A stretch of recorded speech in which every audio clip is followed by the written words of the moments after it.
Okay friends, இன்றைக்கி நம்ம சேனலில் என்ன பார்க்க போகிறோன்னா கூழுக்கு மாவு கலக்கி வைக்கிறத பார்க்க போகிறோம். சரிங்களா, வாங்க வீடியோக்குள்ளே போகலாம். இது சோறு வடித்த தண்ணி. இது ஒரு கிண்ணிக்கு எடுத்து வச்சுருக்கேன். அந்த நாளையிலெல்லாம் இந்த தண்ணி தான் ஊற்றி மாவு கலக்கி வைப்பாங்க. இப்போது இதை ஊற்றியாச்சு, ஒரு கப்புக்கு ஊற்றியாச்சு.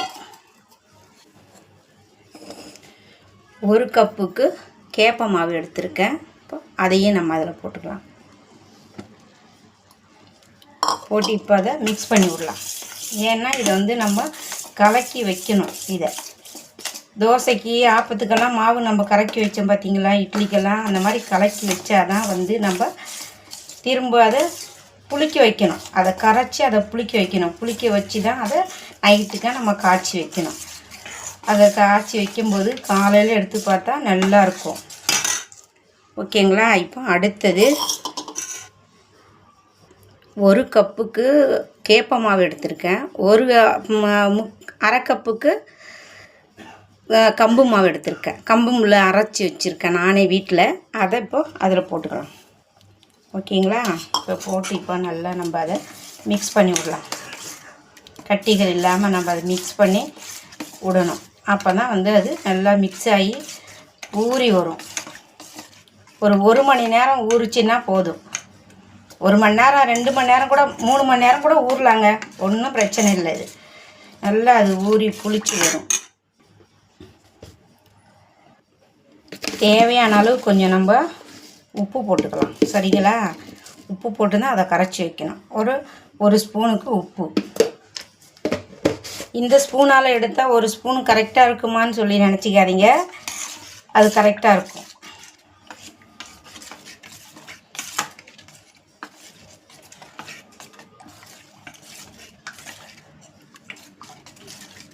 இப்போ பாருங்கள், கட்டிகள் இல்லாமல் நல்லா அது கலக்கி விட்டாச்சா, நல்லா மிக்ஸ் ஆகி வந்துருச்சு. அவ்வளோதான். இப்போ இதுக்கு ஒரு மூடியை போட்டு நம்ம வச்சுருவோம். ஒரு 3 மணி நேரம் கழித்து பார்க்கலாம். இப்போ நல்லா கரைக்கி மிக்ஸ் ஆகி வந்துருச்சு பாருங்கள். நல்லா கரைஞ்சி உங்களுக்கு இதில் கம்பு தெரியுதா? உங்களுக்கு கொஞ்சம் உடஞ்சி இந்த மாதிரி இருந்தால் தான் அது கூழ் காய்ச்சும்போது நல்லா இருக்கும்.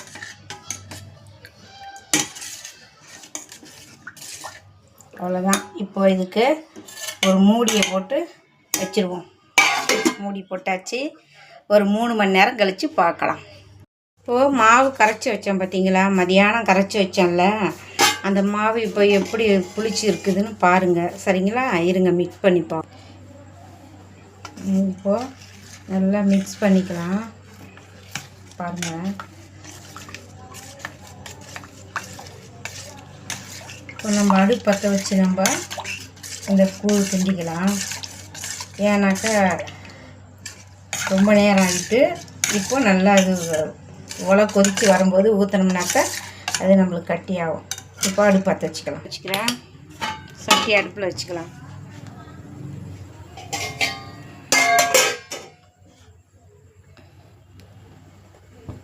தண்ணி ஊற்றிக்கலாம்.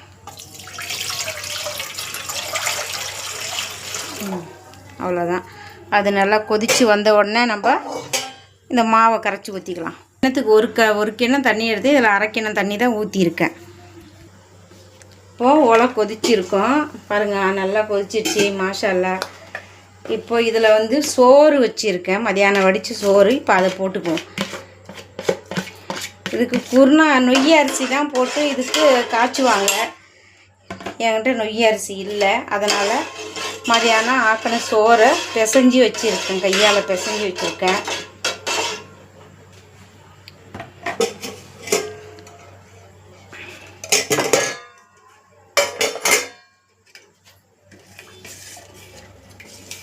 கம்பும் கேவுரும் கேப்பமாவும் போட்டு கூழுக்கின்றது எவ்வளோ ஒரு நல்லா இருக்கும் தெரியுங்களா. உடம்புக்கு ரொம்ப சத்தானதுங்க. கேவூரில் நார் சத்து இருக்கா, சுகர் இருக்கிறவங்கெல்லாம் அதை சாப்பிட்லாம். அது கொதி வரட்டும். கொதி வந்த உடனே கொதித்து வந்தால் தான் இதை ஊற்ற முடியும்.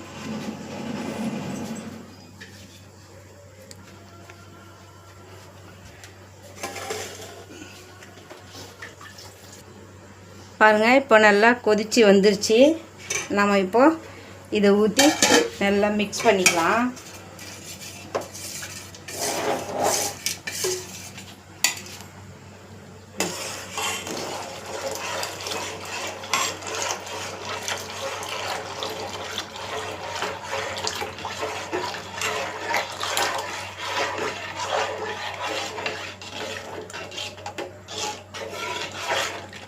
இதை நல்லா நம்ம இதை கைவிடாமல் மிக்ஸ் பண்ணிக்கிட்டே இருக்கணுங்க. அடுப்பை கொஞ்சம் சிம்மில் வச்சுட்டு கொஞ்சம் தண்ணி அலசி இதில் ஊற்றுவோம். இந்த 1/2 கப்பு தண்ணி எடுத்து வச்ச பார்த்தீங்களா, அந்த தண்ணி தான்.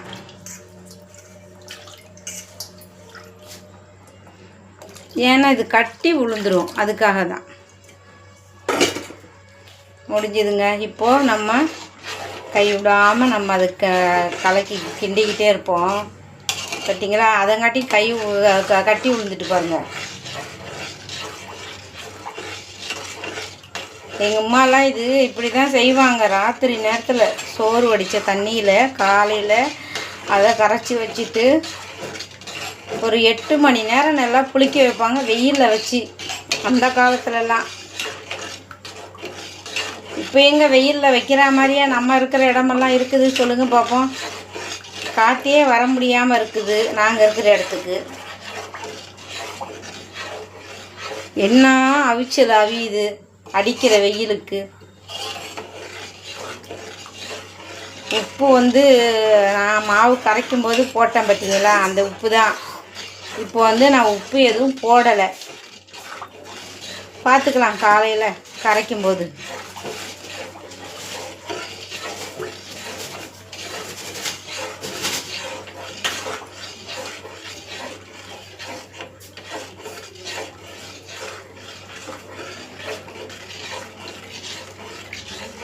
யாருக்கெல்லாம் இந்த மாதிரி கூழ் வீட்டிலையே கூழ் காய்ச்சி குடிக்கிறது பிடிக்குன்றது சொல்லுங்கள், கமெண்ட்டில் சொல்லுங்கள். வாங்க, நான் எங்கள் வீட்டில் நான் உங்களுக்கு செஞ்சு தரேன். நல்லா அதை கிண்டி விட்டேங்க. கிண்டி விட்டுக்கிட்டே தான் இருக்கேன். நம்ம போட்ட சோறுலாம் ஒன்றுமே தெரியல பாருங்கள்.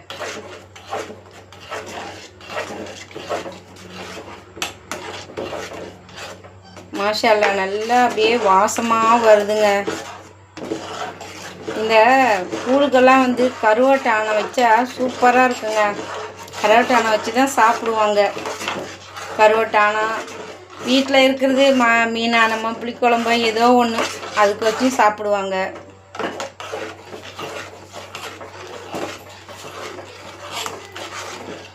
உங்களுக்கு எப்படியெல்லாம் சாப்பிடணுன்னு சொல்லுங்கள், கமெண்ட்டில் சொல்லுங்கள். எப்படி செஞ்சு சாப்பிட்டா நல்லாயிருக்கும், இதுக்கு என்ன டிஷ்ஷு செய்யலாம் அப்படின்றதையும் கமெண்ட்டில் சொல்லுங்கள். நான் எங்கள் அம்மாலாம் செஞ்சு கொடுத்தது கருவாடு தான். கருவாட்டில் தான் எங்கள் அம்மாலாம் செஞ்சு தருவாங்க. அதை தான் நாங்கள் செஞ்சு சாப்பிட்ருக்கோம். அப்புறம் அதில் களி கிண்டி பொரிக்கடலை, தேங்காய், வத்தல், கொஞ்சம் புளி, பூண்டு இதெல்லாம் வச்சு நல்லா அரைச்சி தாளித்து விட்டு களி கிண்டி அது சாப்பிட்லாம். அதில் ஊற்றி நல்லாயிருக்கும்.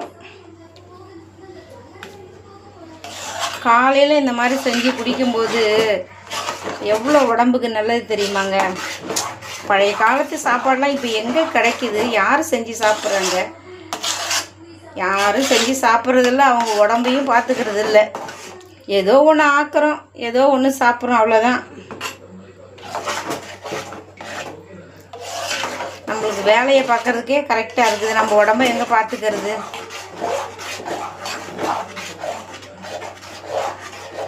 கீரை வகைங்கெல்லாம் நிறைய சேர்த்து சாப்பிடுங்க. கொஞ்சம் வெண்டைக்காயெலாம் நல்லா சாப்பிடுங்க, ரொம்ப நல்லது. முருங்கைக்கீரை சாப்பிடுங்க. கிடைச்சா மணத்தக்காளி கீரையும் சாப்பிடுங்க. அதெல்லாம் ரொம்ப உடம்புக்கு ரொம்ப நல்லது. வயிற்று புண்ணு ஆறும்.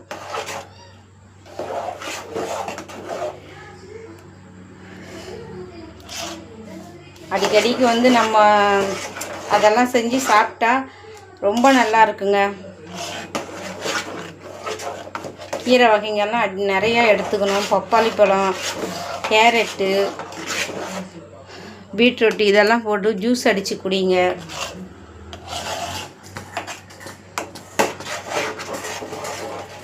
அடி பிடிக்காமல் நல்லா கிண்டியாச்சு.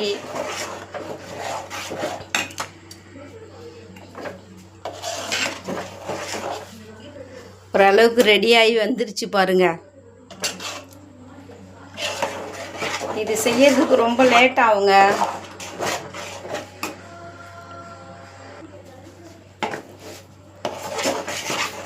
நம்ம போட்ட சோறு எதுவுமே தெரியல பாருங்க.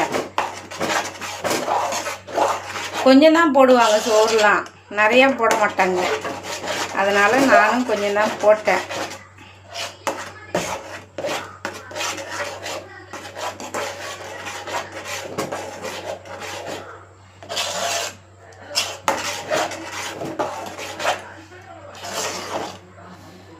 ஓகே, ரெடி ஆகிடுச்சு. அவ்வளோதாங்க, கூழ் ரெடி ஆகிட்டு. வாங்க சாப்பிட்லாம். சப்ஸ்கிரைப் பண்ணுங்கள், லைக் பண்ணுங்கள், ஷேர் பண்ணுங்கள், ஃபேமிலி ஃப்ரெண்ட்ஸுக்கு ஷேர் பண்ணுங்கள், பெல் ஐக்கானை கிளிக் பண்ணுங்கள், என்னுடைய சேனலுக்கு சப்போர்ட் பண்ணுங்கள். நெக்ஸ்ட்டு வீடியோவில் பார்க்குறேன். இவ்வளோதாங்க, இந்த கூழ் செஞ்சது இவ்வளோதான், ரெடி ஆகிட்டு. நெக்ஸ்ட் வீடியோவில் பார்க்க